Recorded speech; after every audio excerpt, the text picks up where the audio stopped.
Vamos falar de religião, vamos falar de política e também da junção de religião e política.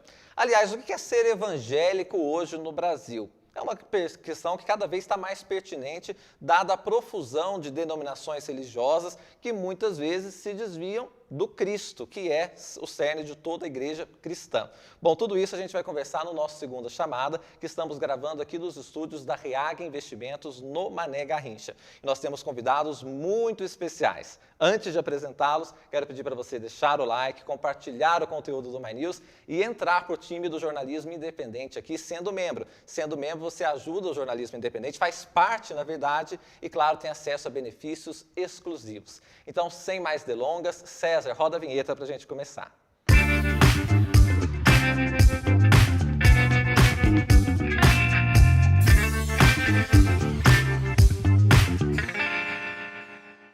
Bom, vamos apresentar então os nossos convidados para essa conversa. Quero começar apresentando o pastor Caio Fábio. Ele é pastor, psicanalista, pensador e escritor. Está com a gente aqui para esse bate-papo. Muito obrigado, pastor, pela sua gentileza. Prazer enorme. De aceitar o nosso convite. Também apresentar o Evandro Éboli, ele é jornalista aqui do canal My News. E o Guilherme Amado, que é colunista do Platô BR. Além da Mara Luqui, que é diretora de jornalismo aqui do canal My News.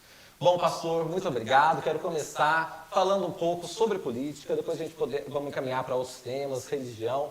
Mas as próprias igrejas dizem muito para orar pelas autoridades. Eu acho que isso hoje está faltando no Brasil, que as pessoas têm tanto ódio de um político ou de hoje que eu acho que não está praticando isso muito. O senhor, naturalmente, pela influência que o senhor sempre teve, acabou lidando com muitos políticos ao longo da vida, inclusive com o presidente Lula e pessoas hoje que estão no poder. Como é que o senhor vê o atual momento político, o governo do presidente Lula nesse momento? O Brasil tem vários desafios que está enfrentando agora, né? São alguns temas distintos que numa pergunta só você colocou. O governo do presidente Lula, eu, resumindo, acho que precisa de uma ressurreição política. O governo e o partido e a base de apoio dele, a base ficou extremamente amorfa e o partido engessado, endurecido, sem muita perspectiva, sem alternativa. E ele mesmo está aí no meio de um caminho, vivendo num limbo entre a política antiga e as demandas intensas e ágeis do momento atual, que é sobretudo caracterizado pela revolução digital, e que me parece que ele, pessoalmente, e o grupo que o cerca, não conseguiu ainda surfar essa onda. Eles estão ali, mas estão pegando jacaré, levando cada caldo. E a gente está num momento que o cara tem que aprender a surfar ondas de Nazaré. Senão ele vai ser arrebentado nas pedras. E, a meu ver, essa atualização não está acontecendo ainda, pelo menos. A segunda coisa é sobre os evangélicos nesse contexto. Nunca a situação esteve pior do que agora. Porque, por exemplo, eu sou filho de presbiterianos. Eu tenho atrás de mim uma memória evangélica de uns 130 anos, 140 anos na minha família. Do lado do meu pai, catolicismo e agnosticismo. Eu cresci entre esses dois grupos, recebendo influência dos dois lados, o que me foi extremamente salutar para manter a minha cabeça aberta desde criança. Mas eu nunca vi nada igual ao que está acontecendo agora. E olha, que eu fui presidente da Associação Evangélica Brasileira durante muitos anos, eu a fundei junto com um grupo de amigos. Nunca tinha havido nada com aquele tamanho, escopo e abrangência, que chegou a cobrir 70% dessa hidra chamada Igreja Evangélica Brasileira, que são milhões de cabeças, mas nós chegamos a cobrir 70% dessa coisa quase abjeta e amorfa. Vieram para debaixo por uma razão. Qual era a razão? Era a Igreja Universal do Reino de Deus, o Edir Macedo. Foi aí no final dos anos 80 em que o Macedo estava aprontando todas as que você imaginasse e não imaginasse.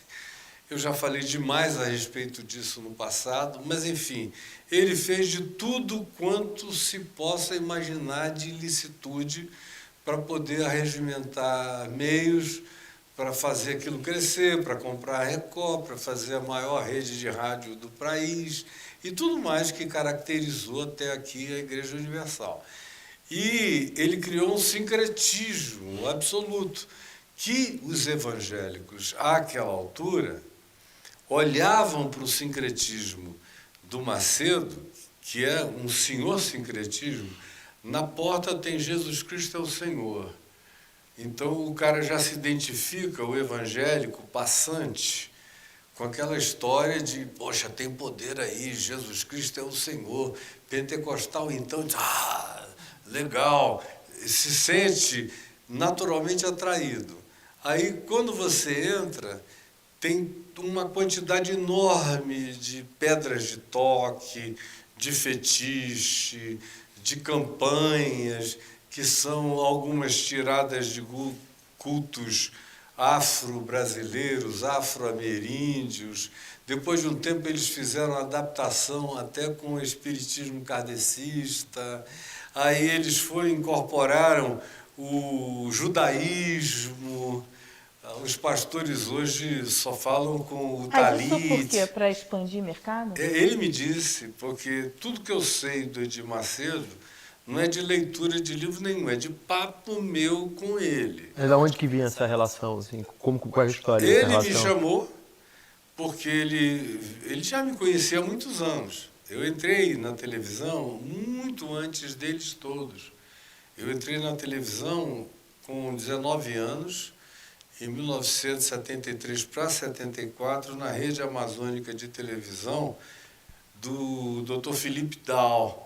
Afiliada da Globo. Afiliada da Globo. Então ele me chamou e me deu um horário de graça aos domingos, de 6h30 da tarde às 7h da noite. No tempo, isso foi em 1974, no tempo em que as redes de televisão, por exemplo, a Globo, não ocupava o tempo todo, tinha uma margem local bem grande para as expressões regionais. Aí eu entrei, 6h30 da tarde eu entrava no ar. Cidade inteira assistia. Conclusão, só depois é que veio o Fanini, aí depois vieram o Macedo e o RR, enfim. Mas eu comecei muito antes deles todos, então ele me conhecia.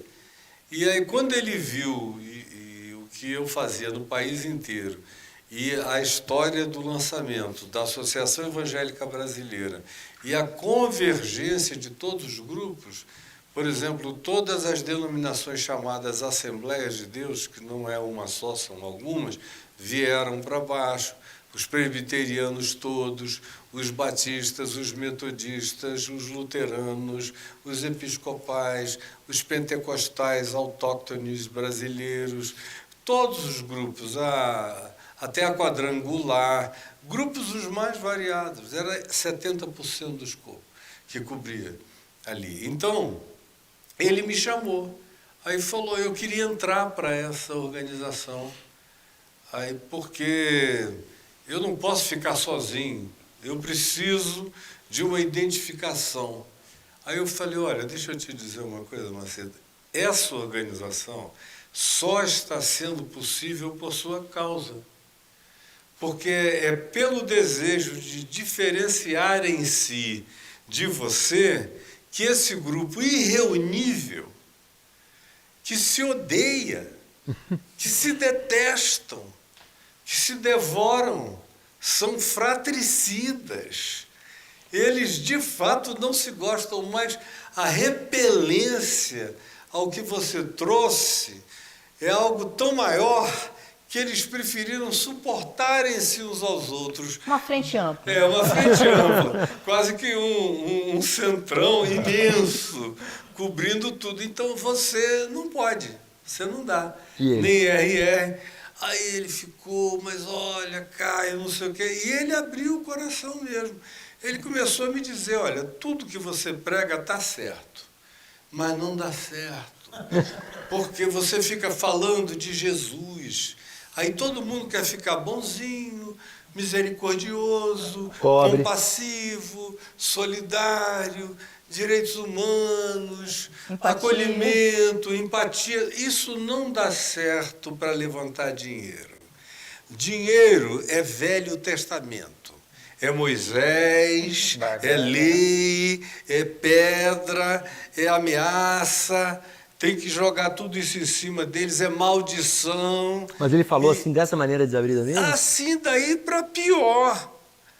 Daí para pior. Eu me lembro que um dia nós tivemos umas 6 conversas assim pessoais, longas, de 5, 6 horas cada uma, fora as conversas telefônicas.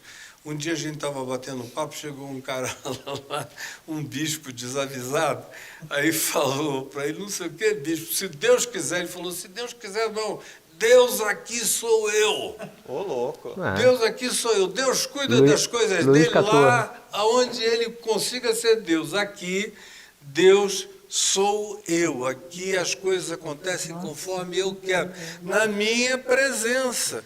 Então, ele é um cara de um desavergonhamento, de um despudoramento, de uma franqueza tão chocante que ele chega a ser e a ficar melhor do que um Silas Malafaia, que é liso, é um bodola do Amazonas, aquele peixe da lama que ninguém pega, escorrega para lá, escorrega para cá, não tem alça. O Macedo tem alça. O Macedo oferece onde você pegar para enfrentar, para não gostar, para brigar com ele, mas ele é absolutamente quem ele é. Pastor, e qual é, a relação dele? A gente tem visto hoje na mídia, enfim, essa briga pela herança da Lagoinha, da Bola de Neve, enfim, umas... chamam de congregações, não sei. São denominações, Denominações. viraram denominações. Mas existe uma disputa pela herança, quer dizer, por esse patrimônio. Qual é a relação deles com o Macedo? Nenhuma. Foram novas... O Macedo gerou uma quantidade enorme de filhos escorpiões que se espalharam por aí. A ninhada do Macedo é enorme. E foi a razão pela qual eu não quis mais presidir a Associação Evangélica Brasileira, 8, 10 anos depois, foi que eu vi que eles estavam ali sob aquele guarda-chuva que eu propusera com alguns amigos mais sérios, de uma geração que a maioria, inclusive, já até partiu. Eu não sou tão jovem assim, eu já tenho 70 anos, eu era o organizador líder mais jovem do que a maioria daqueles que eu liderava, que já eram pessoas de mais idade, alguns já partiram. Conclusão, quando eu comecei a ver, como presidente da Associação Evangélica Brasileira, que eu estava presidindo uma fachada, porque eu vivia lá na Globo, dando entrevista, Fantástico, Jornal Nacional, tudo que de manhã amanhecia a RJTV na porta da minha casa, naquele tempo ainda eram aqueles caminhões, todo dia para dar uma opinião, tinha artigo no jornal O Globo que eu escrevia, junto com o Merval, ele escrevia o editorial da casa, eu escrevia o do Povo, e nos outros jornais todos no Dia, depois veio o Extra, nas revistas, não sei o que, era muita mídia. me lembro. Desarmamento, nos presídios, Bangu 1.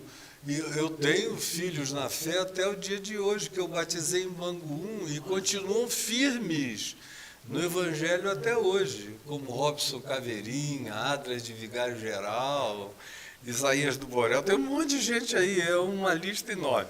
E os governadores com ódio, com raiva, porque achavam que eu ia me candidatar a alguma coisa, mas isso é uma curva no que a gente está falando. Mas eu comecei a ver que ele começou a gerar filhos que não queriam assumi-lo como pai, e nem ele queria assumir aqueles caras como filhos, porque não eram obedientes a ele. Mas, por exemplo, Robson Rodovalho e César Augusto, aqui da Sara Nossa Terra, em 1990 me chamaram e me disseram, sendo membros da Associação Evangélica, Aqui em Brasília, no antigo Hotel Torres, que já nem existe mais. Olha, a gente esteve com o Edir Macedo e nós decidimos que vamos copiá-lo em tudo que não nos incrimine tanto. Eu falei, não existe esse lugar. Copiar o Edir Macedo, nem que seja a sombra do Macedo, já é assumir uma perversidade. Então, vocês não têm condição. Logo depois eu vi o Estevão Hernandes, um sábado à tarde, me ligou, falou, olha, eu vou começar a fazer uma universal para a classe média alta de São Paulo. Meu Deus. E aí foi. Segmentando ali o Foi. mercado. Ele criou, Aí, né? Ele fez isso, Ele né? fez, como todos esses outros grupos que você está fazendo aí, eles podem não querer admitir, mas eles são todos oriundos da filosofia e prática pragmática e do sincretismo e da tentativa de adaptação e do culto ao dinheiro e da ênfase no dinheiro como prosperidade. Quanto mais você der, mais barganha você faz e mais Deus vai te devolver. Eles usam o Velho Testamento dizendo que não se faz mais sacrifícios de animais hoje em dia porque é contra a lei. Então, o sacrifício a Deus tem que ser com dinheiro, óbvio. Ninguém quer um carneiro, uma ovelha, uma galinha, Querem um pombê, milhares, grana e cartão. Aí, conclusão, sacrifício é em dinheiro. E eles exploram, eles arrancam a unha. Eu já vi muita gente roubar o patrão, a patroa, fazer qualquer coisa horrorosa para não faltar com o dinheiro da campanha. Pastor, E aí tem história de pessoas ligadas a ele no passado, que ele desligou, gente que ficou com medo de ser assassinada, que eu tive que proteger, esconder e tudo mais. No tempo que eu era presidente da Associação Evangélica, que falavam, inclusive, de investimento de pessoas de Cali, de Medellín, botando dinheiro para rodar e lavar aí, para ajudar a comprar Record, para não sei o quê. Uma quantidade enorme. Tem uns 4 deles que já faleceram, deve ter uns 3 vivos ainda, que me contaram pessoalmente a história. E aí, disso aí eu sei tudo. E aí foi um contágio, porque ele contaminou a Assembleia de Deus de Madureira. O pastor Manuel Ferreira, que hoje está idosíssimo, mas naquele tempo era bem mais jovem, teve a mesma ambição de se assemelhar a ele, sobretudo de ter dinheiro, poder. Tanto é que mudou até a nomenclatura, ele passou a se chamar de Bispo Manuel Ferreira, o que não existe nas Assembleias de Deus. Como os filhos dele também viraram bispos, eles foram adaptando.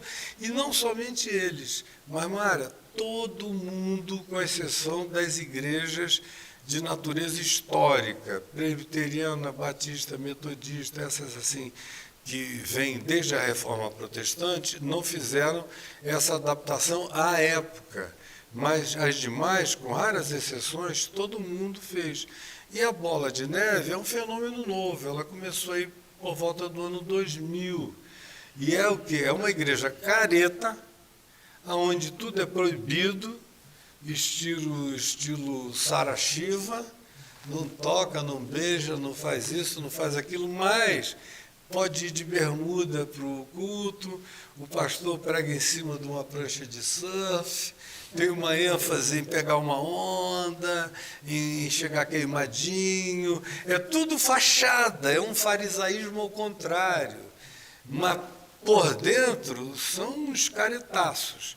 Aí morreu agora o Rina, que já estava com problema com a esposa, tinha sido temporariamente afastado da liderança, era temporário, era só para dar uma acalmada no mercado, e ele assumiria tudo outra vez.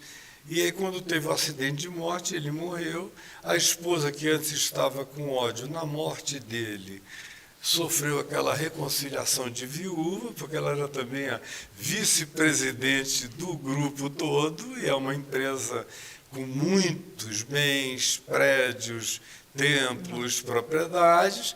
Aí ela brigou pela posse daquilo e hoje eles estão no meio dessa confusão. E eu concluo, já tendo falado demais, só dizendo o seguinte, é mais uma questão de 10, 15, estourando 20 anos, esses grupos todos vão cair como castelos de areia. Por quê? Porque o Macedo não tem sucessor. O filho homem que ele tinha é gay, o Moisés. Não quer nada com ele, nem com a Igreja Universal. Mas está vivo, ele tem esse filho. Tem esse filho que é um garoto até bonitinho. E aí o garoto, há uns 10, 15 anos atrás, se assumiu gay nas redes sociais. Aí ele apagou, botou milhões lá, comprou todos os vídeos, censurou todos os vídeos e mandou o garoto para longe. O Malafaia também tem, não tem um sobrinho que é transformista? Todo mundo tem. Todo mundo tem. O sobrinho do Malafaia é Só que transformista. eles escondem, cara. Eles escondem, eles desaparecem com esse pessoal. Não tem uma casa que não tem uma filha lésbica, um filho gay. Claro, porque são pessoas normais, famílias normais, Faz né? parte da estatística nacional e eles não são diferentes da estatística mundial e da estatística até animal mamífera. Então tem 10 a 15%, pelo amor de Deus. Poder político, Malafaia e Macedo. Quem tem mais hoje? Quem hoje tem mais? Disparado. O Edir Macedo é dono de um partido, do Republicanos. Uma TV, né? É uma TV do maior sistema de rádio do país. Tem mais reprodutoras do que a Rádio E a Globo. impressão que eu tenho que o Malafaia também, ele virou um pouco esse leproso que o Macedo foi no passado, ele virou hoje, né? Eu ouço volta e meia de outros pastores da política e que não são da política, algumas pessoas publicamente, como o senhor está fazendo Ele é o aqui, ente mais odiado da uma Igreja Evangélica repulsa ao Brasileira. Malafaia, né? Eu me lembro, entrevistei uma vez o pastor Pedrão, o senhor conhece? Conheço. Lá do Rio de Janeiro, foi o pastor que casou Eduardo Bolsonaro. Eu conheci E na ele pandemia garoto. ele me deu uma entrevista em que ele falou muito corajosamente, considerando que ele tinha um contato pessoal com a família Bolsonaro, que era um absurdo as igrejas estarem abertas. Que ele tinha fechado a igreja dele, que as igrejas. Puxa, mas as ele igrejas tinham, as igrejas filho do tinham dono que. da Golden Cross. As igrejas tinham que, naquele momento, fechar. Ele viveu de saúde a vida inteira. Então Eles foram meu parceiro na Fábrica de Esperança. Mostra que faz sentido isso que ele falou, né? O Malafaia, eu percebo que ele atrapalha hoje muito a imagem, né, Ele se da igreja tornou evangélica o de uma ente maneira mais total, né? repudiado do meio religioso brasileiro e evangélico. Então, e ele... Tendência sobre o Bolsonaro, os Bolsonaro.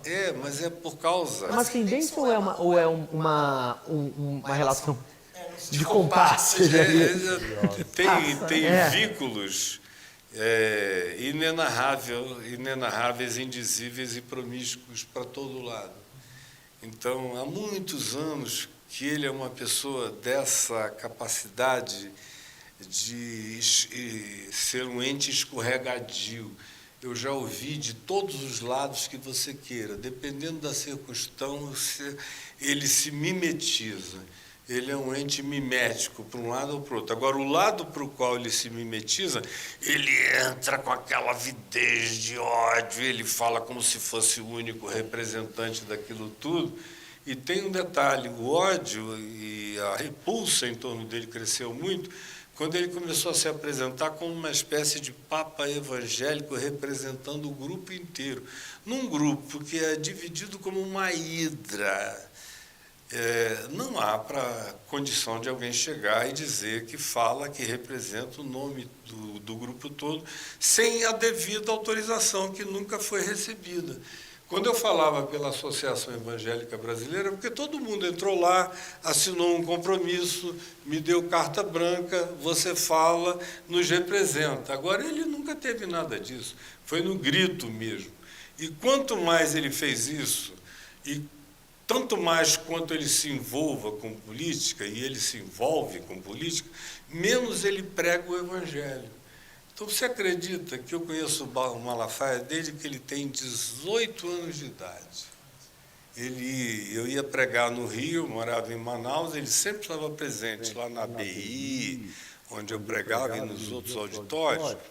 Eu nunca, nesses anos todos, encontrei uma pessoa que tenha dito: você sabe que eu encontrei Jesus, o amor de Deus, a graça de Deus, o perdão de Deus, o acolhimento de Deus, o abraço de Jesus ouvindo o pastor Malafaia, eu nunca ouvi. Eu já vi até alguém dizer coisa semelhante, muito raro, mas acerca do Macedo. Do Macedo, mas a maioria fala de prosperidade, dinheiro, eu fui, acreditei e deu certo para mim. Com Malafaia, não, é sempre o engajamento político. E ele sempre incita esse ódio com um engajamento que ninguém consegue gerar engajamentos tão odientos e odiosos quanto ele consegue produzir no coração das pessoas. Pastor, a pergunta que eu ia fazer agora há pouco tinha a ver com esse engajamento.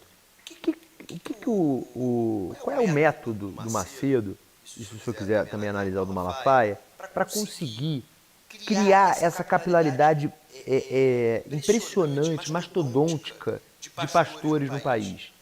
É por meio da prosperidade? Dizer, olha, vocês enriquecem comigo? O que é? Ou não? É doutrinal? Porque volta e meia a gente vê pastores da estrutura da Universal entrarem no noticiário, muitas vezes em casos policiais, né? E são pessoas muito ricas, né? Recentemente teve esse caso do faraó da Bitcoin. Eu noticiei na coluna que o faraó da Bitcoin, depois o Chico Otávio conta isso no livro dele sobre o faraó da Bitcoin, ele tinha centenas de pastores da Universal como clientes. Então, quer dizer, a pirâmide do faraó da Bitcoin tinha pastores da Universal que enriqueceram junto. Qual é o método do Macedo para conseguir que tantas pessoas fiquem nessa organização dele? Ele tem uma quantidade enorme de frentes e de capilaridades. Do ponto de vista político, ele não precisa disso. O presidente do Congresso é do Republicanos, não é? É do Republicanos, mas não necessariamente frequenta a Igreja Universal. Então, o Macedo é um cara de uma esperteza extraordinária. Ele organizou um partido que no início começou com a Universal, mas ele foi abrindo. Então, para ele, o importante é que tem uma pluralidade enorme debaixo do partido dele para ele ter força política. Ele mesmo você não o vê aparecendo em momento algum. Ele tem as suas caras, as faces representativas, o que dá a ele um lugar de eminência parda muito mais importante do que se ele estivesse querendo aparecer. Uma outra vantagem do Macedo é que ele não gosta de botar a cara na televisão e nem na mídia, diferentemente, por exemplo, do Malafaia. Se ele pudesse, ele viveria com a cara dentro, andaria com uma TV aqui. Abre a geladeira e sorri, né? Com uma câmera, né? Diferentemente do Malafaia. O Macedo é totalmente diferente do Malafaia. O Macedo diz, eu não gosto de aparecer. Ele aparece em última instância. Uma vez na semana ele prega lá no Templo de Salomão, grava... Isso sacraliza também, né? E ele se defende das exposições desnecessárias. Hoje em dia os outros o representam. O Malafaia não, ele fala da verruga, da prega anal, ele fala de qualquer coisa, da fimose, ele se mete em todos os temas, em todos os assuntos. Então, o desgaste dele é infinitamente maior do que o do Macedo. Então, e outra coisa, o Macedo não está querendo nada além de um profundo projeto de poder. E o Malafaia quer um projeto de poder pessoal. O Malafaia trabalha para a persona dele, ele é o partido dele próprio. É o partido Malafaia, vinculado a quem esteja dando o devido tapete vermelho para ele, ou a oportunidade, no caso, os bolsonaros atualmente. Mas ele já andou em vários outros tapetes, já desfilou em vários outros desfiles, ele muda de plataforma com facilidade. O Macedo não, o Macedo vem mantendo, você vê que ele nunca faz apostas públicas. Vamos ver do lado de quem que Deus está. Vamos ver. Quem ganhar a eleição é sinal de que Deus está do lado dele. Mas ele seguiu o pastor, né? Ele perdeu o 22 e ele seguiu o pastor, né? Porque então Deus não estava do lado dele, porque ele perdeu 2022. Mas ele, o Malafaia falou isso. Sei, não, mas o Malafaia, o que o Malafaia disser, não se escreve. Eu sei. Agora, o Macedo é um indivíduo de uma outra matreirice. Ele, por exemplo, uma vez me disse: eu não tenho nenhum problema com as coisas horrorosas que você considera que eu fale, porque eu trabalho com categorias estatísticas. Ele é formado em matemática e estatística. Então, é a expertise dele. Aí ele diz: eu sei que a minha igreja nunca vai ser a maior denominação do Brasil, mas vai ser o tempo todo a mais influente. Porque eu arranco dinheiro sabendo que tem um grupo que depois de um tempo não vai voltar mais. Mas não me interessa, eu criei uma rodoviária. Eu quero o fluxo, de modo que eu não vou nunca passar muito de 3, 4 milhões de pessoas, como outras igrejas, Assembleia de Deus que vão em frente. Mas todo mundo que passa por aqui tem que deixar alguma coisa, é o tal do dá ou desce. O senhor fala de uma maneira muito aberta sobre o método dele e o senhor usou a palavra ilicitude e está descrevendo diversas delas. É uma organização criminosa? Sem dúvida. Criminosa em todos os aspectos. Jesus iria fazer, eu não sei nem o quê, porque com aqueles inocentes, cambistas, vendedores de animais, trocadores de dinheiro no templo, que viviam fazendo aquele negócio: olha, compra o meu pombo aqui que é mais barato, a minha ovelha é melhor para o sacrifício. Era o que acontecia lá nos dias de Jesus. Ele entra, vira as mesas, faz uma zorraga, expulsa todo mundo, e só tinha sacristão, só tinha gente pura comparado com esses caras que estão aqui hoje.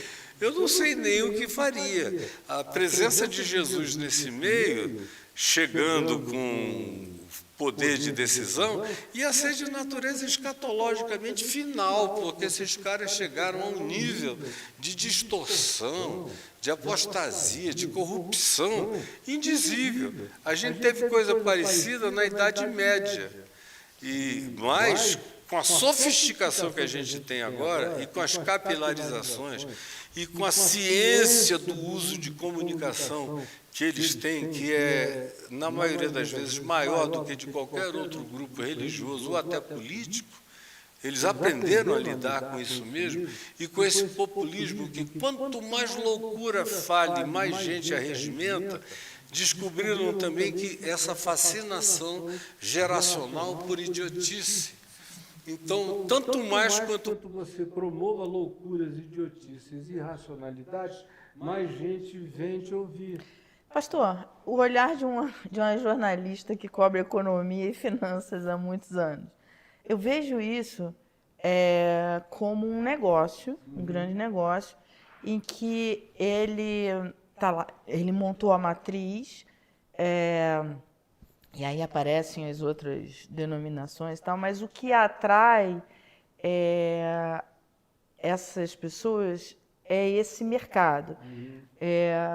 Muitas pessoas vão para vender o seu peixe para aquela comunidade, seja o seu peixe a sua música, a sua arte, a sua roupa, o seu produto, o que for, o seu serviço, enfim.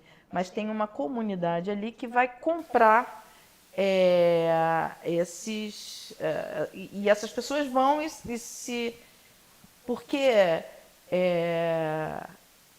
a única explicação que eu vejo para reverberar tanto, você conseguir atrair tantas pessoas. Mas ele lida com um elemento ulterior e que está presente de maneira latente, e no mínimo latente, mas profundamente enraizada e cultural, que é a superstição do povo brasileiro como um todo. O brasileiro é extremamente supersticioso e fetichista.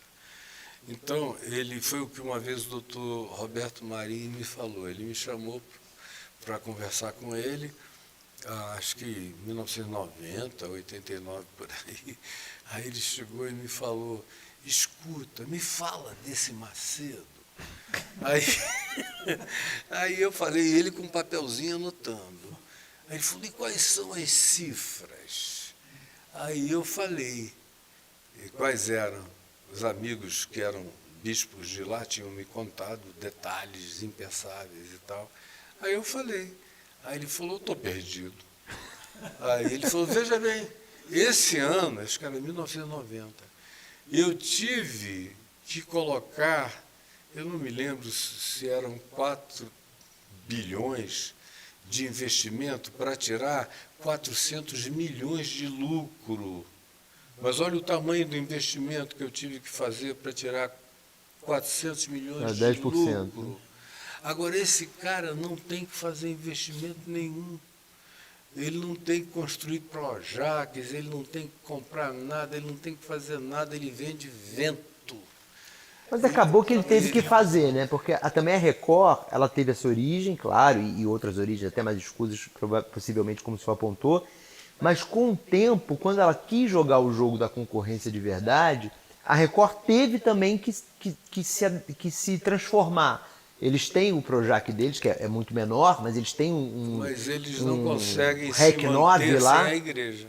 Não conseguem? Não, A conta não até fecha eles da Record sem a igreja? nunca fecharam a conta sem a Universal. Eu me lembro que em Mas até hoje é assim, será? Agora voltaram a ter que botar dinheiro de novo É. na Universal. E no início, eu me lembro que o Laprovita Vieira, que era uma espécie de pai, foi deputado, e assim, era tratado como um pai do Macedo, do Didi, que é o apelido do Macedo. E ele ligava, Didi, não sei o quê, e tal, eu via a intimidade. Então, o Laprovita me dizia, em 90, 91, 92, que a Igreja Universal tinha que botar naquele tempo 70 milhões de dólares de aporte, de 70 milhões de reais, o da moeda da época, em aportes mensais para a Record poder rodar. E recentemente, outra vez, eu fiquei sabendo que tiveram que colocar de novo, porque o mercado ficou ruim. Pastor, eu estou completando 30 anos de Brasília esse ano, e uma predileção especial por cobertura dos congressos. Uma predileção mais especial ainda por agrupamentos políticos aqui dentro, na qual se encaixa A bancada evangélica. Que hoje tem eleição, hoje tem disputa. Quer dizer, ela foi criada mais ou menos há uns 20 anos. E Você sabe que tem bem mais tempo. Talvez tenha, Tem, mas assim, porque ela começou a ser criada pelo Gidel, lá, lá em 1980, ainda na redemocratização. mas eu acho que não tem muita força. E aí eles formaram o primeiro grupo, que eu até chamava, eles chamavam de bancada evangélica, e eu chamava de cambada evangélica. O grupo, eu digo, não é uma bancada, é uma cambada. Inclusive a Benedita da Silva, que era minha amiga, fazia parte, ela dizia, eu fico com vergonha de ir, não sei o que. Eu digo, mas é melhor você ir saber o que está acontecendo do que se alienar do processo. O culto é bem diverso. Mas aí eles foram se organizando e aí se tornaram uma força política poderosa. E que não dá para desprezar, é das mais importantes, eles estão embrenhados em todos os lugares, e é a estratégia que ninguém convirja para um partido só. O poder está na capilarização e na presença deles em todos os grupos possíveis. Mas eu queria perguntar o seguinte, a mudança que teve a partir de 2018 com o Bolsonaro, a inserção do bolsonarismo na frente evangélica, na igreja evangélica, de maneira que reflexo o senhor acha que tem? Eu acho que foi parece que acirrou. a inserção dos evangélicos no bolsonarismo. Porque o Bolsonaro em si não teria nem capacidade de diálogo com os evangélicos, se ele não fosse casado com a Michele. E aí foi a Michele que fez essa ponte, porque tudo que o Bolsonaro diz, até 1916, 17, era abominável aos ouvidos dos evangélicos, que ainda tinham uma reserva mínima de humanidade neles. Eram anti-arma, deram a maior força para a campanha de desarmamento que eu fiz lá no Rio com o Rubens César e o Betinho. Estavam juntos, foi um sucesso total, expandiu-se para o Brasil inteiro. Projetos sociais eles se engajavam, especialmente as igrejas mais pobres, menos mega igrejas, eram as mais solidárias, porque sofriam de fome, de miséria, entendiam o drama humano, tudo isso.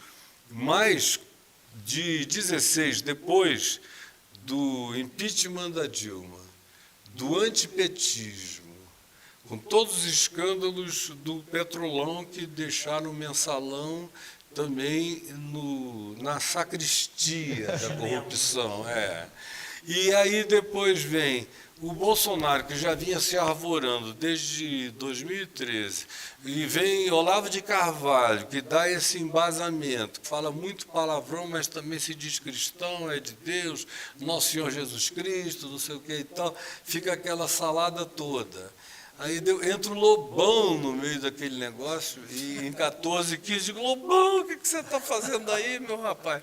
Aí, pois bem, os evangélicos foram mudando numa rapidez brutal.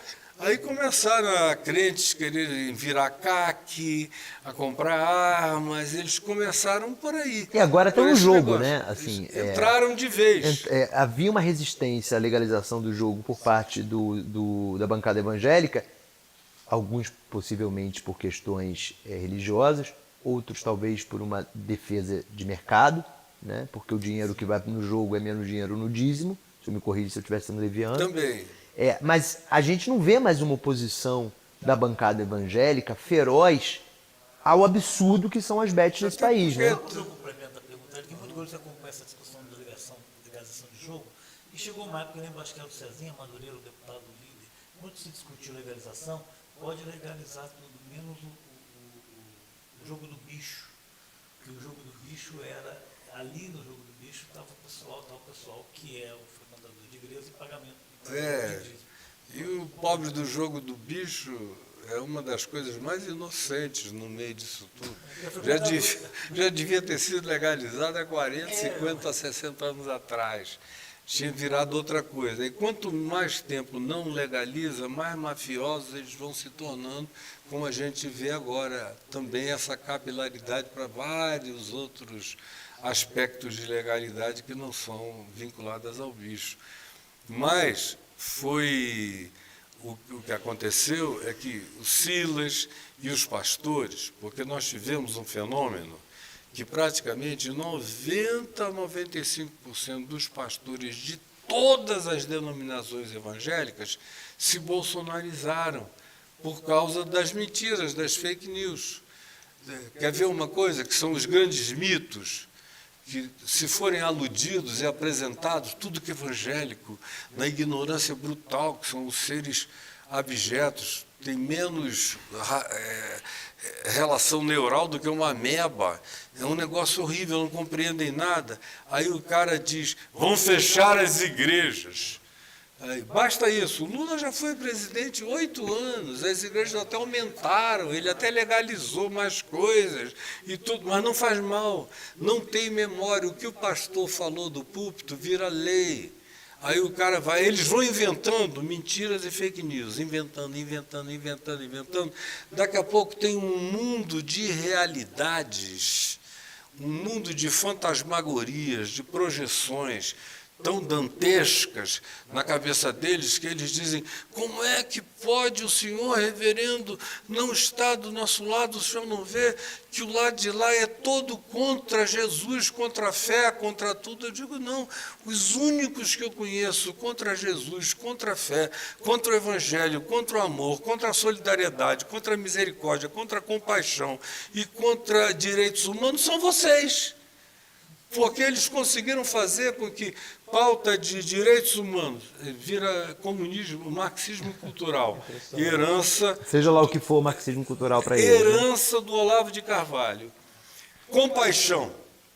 O Caio é um esquerdista inveterado, porque ele só vive falando em compaixão, em solidariedade, em misericórdia, em acolhimento, Fome zero. em fome zero, em respeito pelo diferente, pela comunidade LGBTQIA+, todo mundo tem liberdade, a sociedade é laica, tem que ser na laicidade que qualquer governo tem que praticar as suas políticas públicas e governamentais. Não pode haver um grupo religioso com monopólio de pautas que não sejam pautas que beneficiem ao todo da sociedade inteira, que sejam apenas convergências vinculadas ao fanatismo ideológico, doutrinário, teológico daquele grupo, completamente bloqueado, só é uma maioria, um número expressivo, 30% da população faz uma diferença política brutal. Pastor, o senhor falou em fanatismo, como é que fura essa bolha? Assim, como entrar nesse mundo? Como levar para essas pessoas que estão seccionadas, né, numa bolha informacional, numa bolha de convívio apenas com pessoas que são daquele, que professam também dessa fé, e como trazê-las para a realidade? Porque isso é um desafio, eu acho que junto a vários bolsonaristas, junto a esse segmento dos evangélicos, mas é um desafio da nossa era, né?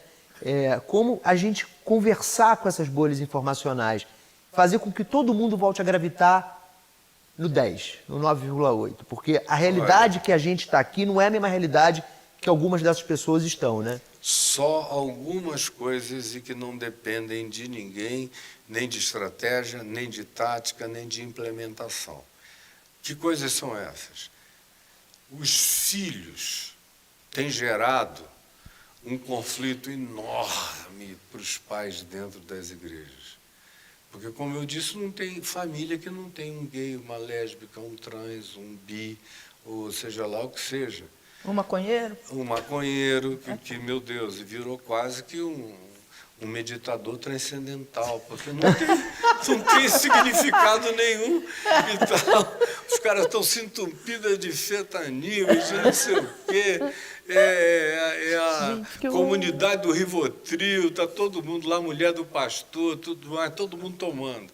Então, os filhos é que começam a gerar uma relativização. Aí, de vez em quando, um pai menos entorpecido, uma mãe menos empedrada, é movida ainda pelo resto instintual de maternidade ou de paternidade, aí vê o filho dizendo, eu não aguento mais, vou me matar. Aí tem uma quantidade enorme de filhos de crentes se suicidando, que tudo é abafado, filhos de pastor se suicidando, mulher de pastor se suicidando, como agora, semana retrasada, teve um suicídio que eles encobriram. Quando vazou alguma coisa, disseram que foi um erro de quantidade medicamentosa e que deu uma parada cardiorrespiratória, mas foi suicídio.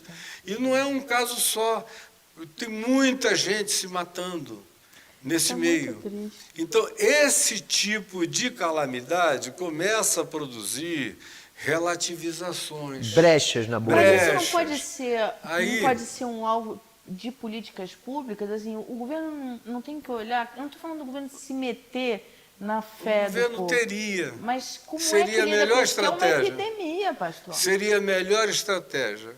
Foi o que eu já falei ao Lula, já falei a vários ministros, enfim.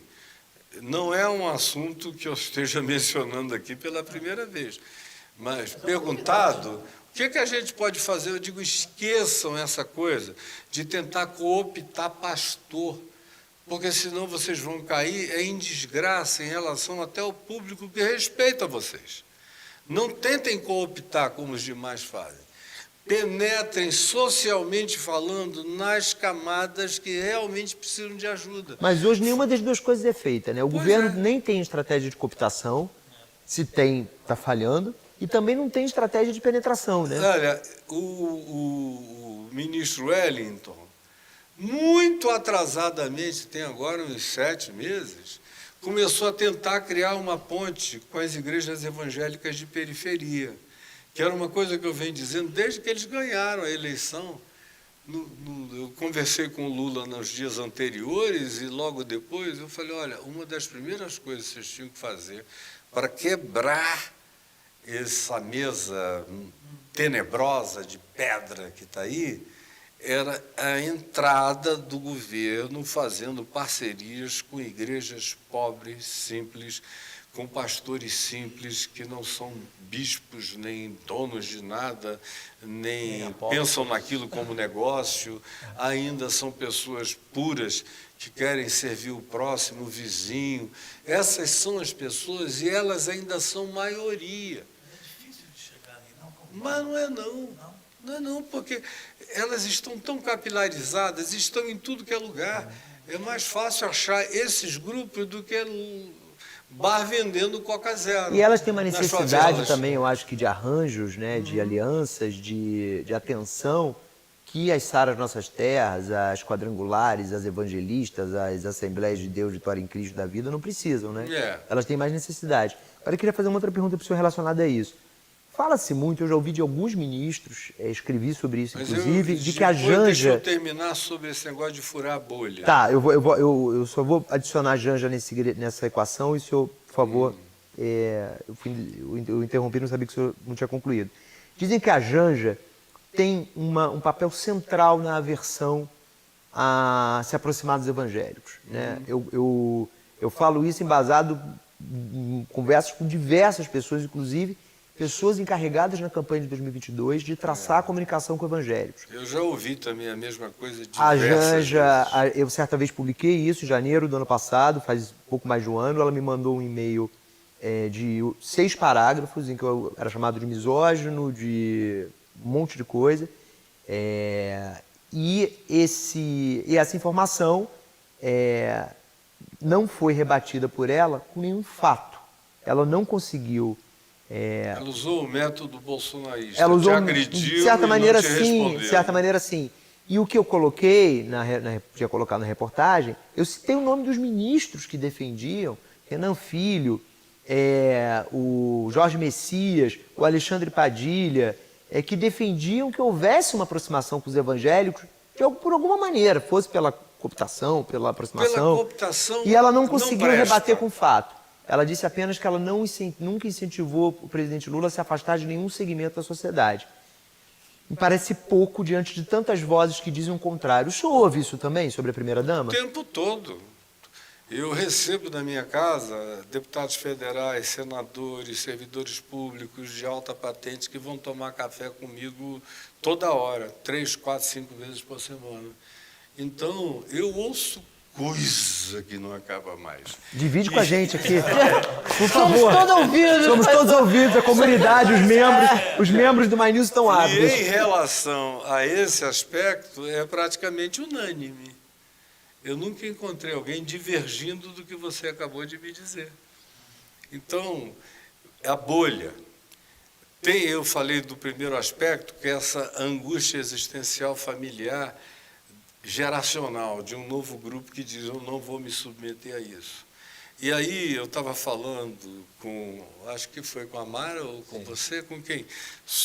Há pouco, sobre o grande fenômeno de crescimento de igreja no Brasil, é a chamada igreja dos desigrejados, que são a segunda maior denominação do Brasil. A maior é a Assembleia de Deus Convenção Geral, das assembleias com 24 milhões de membros, e, em segundo lugar, os desigrejados, com 20 milhões de membros. O que são os Os desigrejados? desigrejados é o pessoal que fica me assistindo no A pessoa YouTube, que no segue digital. segue a religião, mas não precisa ir a Tem uma a igreja. fé, Mantém, Mas já saiu da mantém igreja. a espiritualidade do Evangelho, mantém o amor intacto, buscam identificação com serviços humanos variados, com a prática dos temas e das pautas de Jesus e do Evangelho, se alimentam do ponto de vista mental, espiritual, do crescimento da fé, ouvindo pessoas como eu acho que eu inaugurei isso. O senhor é um desigrejado. Eu nesse sentido. morro. Quando eu saí da presidência da Associação Evangélica Brasileira, eu assumi que eu era o desigrejado número 1. Então, e começaram a milhões a vir e a ouvir, e eu vou estimulando o pessoal a começar grupos em casa.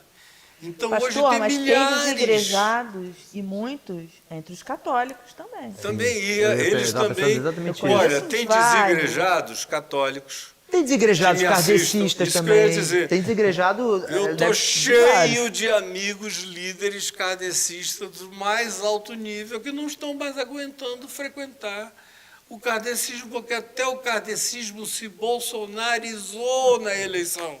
Você pode imaginar o kardecismo das boas obras, do humanismo, da bondade, se Do acolhimento, bolsonarizar.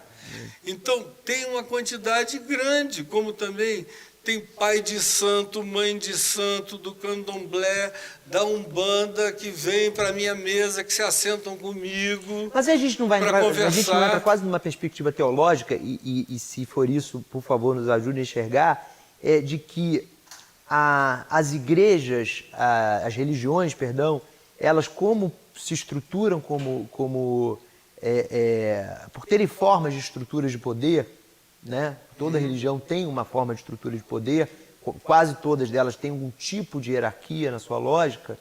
Eu posso estar falando uma grande asneira aqui, o senhor me corrige, por favor, porque eu sou só um perguntador jornalista aqui, leigo. Mas isso não é quase que uma coisa intrínseca a muitas religiões, né? De você ter o risco de virarem organizações de poder e não organizações religiosas. Validadoras do poder político. É uma arquetipia que o Apocalipse denuncia nos capítulos 12 e 13 do livro do Apocalipse. Ele apresenta uma arquetipia perfeita, que você encontra em toda a fenomenologia humana, antropológica, cultural, religiosa, planetária, desde os tempos mais primeiros. Ou seja, o Apocalipse diz que tem a besta que emerge do mar, que é o poder político, com uma força grande de controle, de dominação. E tem a besta que emerge da terra, que é o poder religioso, também chamado de falso profeta, que é quem unge o poder político, é quem abençoa em nome de algum Deus o poder político. Isso está presente desde tribos indígenas, onde você tem um cacique, mas você tem que ter um pajé para dar a bênção dele, para fazer o xamanismo. Em qualquer grupo ou religião da Terra, eu passei a minha vida vendo essas nuances. Não há nenhum grupo que não tenha essa arquetipia presente. Então, ela é infalível. Todo governo vai procurar algum tipo de validação religiosa e todo poder religioso vai querer a bênção e o amparo e as benesses e as isenções e os recursos e os meios de qualquer governo organizado. Agora, o choque é que isso aconteceu no Evangelho, que virou cristianismo. Porque quando a gente está conversando aqui sobre o cristianismo, a gente ainda não falou de Evangelho. Porque o Evangelho nem está em cogitação. O Evangelho é a mensagem de Jesus. E não tem mensagem de Jesus no cristianismo. Não tem DNA de Jesus no cristianismo. Seja ele católico, protestante, ortodoxo, russo, copto, o que você queira. Não tem gene do Evangelho simples, da manjedoura, do serviço, da cruz, do amor, do vem. Em verdade, eu vos digo que muitos pecadores e meretrizes vos precedem no reino dos céus. Jesus falando isso aos maiores religiosos dos dias dele. Tudo isso é pecado para a religião. Então, o Evangelho foi morto no 4º século pelo imperador Constantino. Então, toda a nossa conversa aqui, essa fenomenologia, o apelido dela é cristianismo. Eu me dedico